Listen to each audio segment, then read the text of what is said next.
बिस्मिल्लाहिर्रहमानिर्रहीम। अस्सलाम वालेकुम।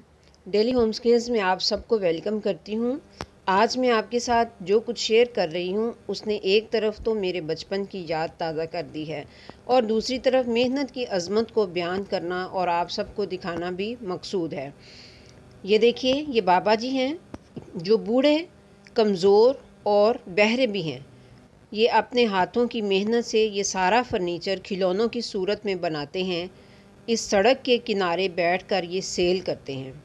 इनकी अपनी कोई शॉप नहीं, इसलिए ये हमेशा रात को जब सारी दुकानें बंद हो जाती हैं तो ये यहाँ पर आकर अपनी दुकान सजाते हैं और सारी रात यहाँ बैठकर ये अपनी आइटम्स के साथ ये बैठे रहते हैं और उनको सेल करते रहते हैं, चाहे सर्दी हो या गर्मी।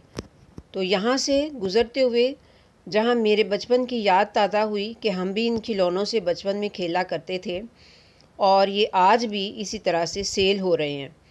हालांकि प्लास्टिक का ज़माना है, लेकिन इन बाबा जी को देखते हुए साबित होता है कि ज़माना चाहे कोई भी हो, अपने हाथ की मेहनत से रिज़्क कमाना ही अज़मत का काम है। ऐसे लोगों को देखते हुए बंदा ना चाहते हुए भी ख़रीदारी कर लेता है। जो लोग किसी से मांगने की बजाय अपनी मेहनत की कमाई में गुजारा करते हों, अल्लाह ताला उनका हमेशा मददगार होता है। लोग खुद ब खुद इनसे ये फ़र्नीचर ख़रीद लेते हैं और ये हर रोज़ नया फ़र्नीचर बनाकर यहाँ पे लाकर सजाते हैं। ऐसे ही लोग हैं जिनको कि सफ़ेद पोश कहा जाता है। ये बेचारे किसी से मांगते भी नहीं, लेकिन अपनी मेहनत से छोटी छोटी आइटम्स भी बेशक लेके बैठ जाएं तो कोशिश करते हैं कि अपनी मेहनत से ही वो कमाई करें। तो व्यूअर्स, ऐसे लोगों से ख़रीदारी कर लेना एक बहुत बड़ा कार्य सवाब है। इन लोगों से ख़रीदारी कर लेनी चाहिए।